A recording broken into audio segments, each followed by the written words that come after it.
balita dahil matapos ang halos 4 na dekada. Ang number one na breaking news sa Pilipinas.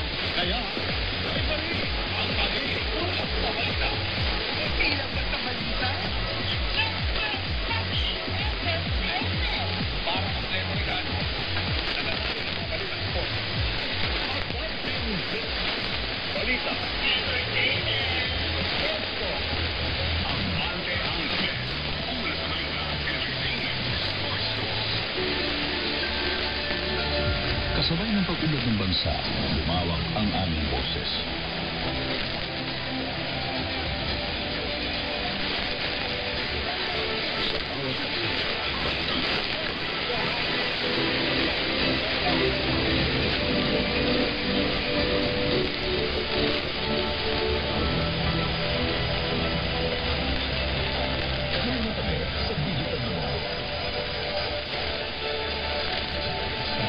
Mas mabilis, mas malawak, mas moderno, mas matapang, mas abante. Mahigit 3 dekada ng tapang. Ang mga opinyon at pananaw sa programang ito ay para sa mga host at guest lamang at hindi sumasalamin sa opinyon at pananaw ng himpilan.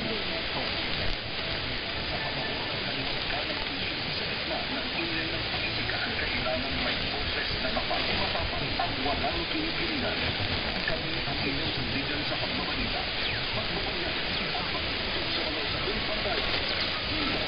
Kasama sa pagkikita, mga tanong sa akin, mga isyu na kakay, lakas na sa tirahatid.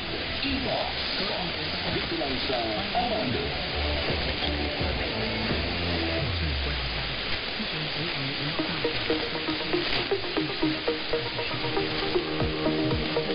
Ay, magandang hapon, Pilipinas, Luzon, Visayas at Mindanao.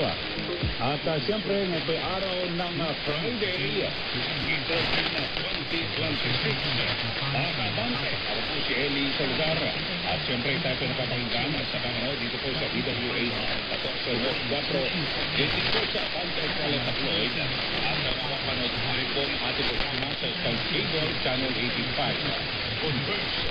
Last linya sa Plus at ilang balita sa P5 News FM. Tumutok din sa mga social media platforms. Tayo po ng Facebook, YouTube at TikTok. Samahan nyo kami isang oras ng mga balitaan, pagtalakay sa mga mainit na issue ng bayan. Dapat po ninyo malaman at siyempre nabayanan din po yung mga reports ng ating mga band reporters. Yan din po ang ating interview sa mga taong nasa likod ng mga mainit na balita. At yan din po yung ating public service. Lagi po ng ating palatuntunan ang ulat sa panahon. At yan din po ang sitwasyon ng daloy ng traffic po sa mga pangunalansangan dito po sa Metro Manila. Oras po natin, alas 4:12 na po ng hapon at dito po na tayo sa ating mga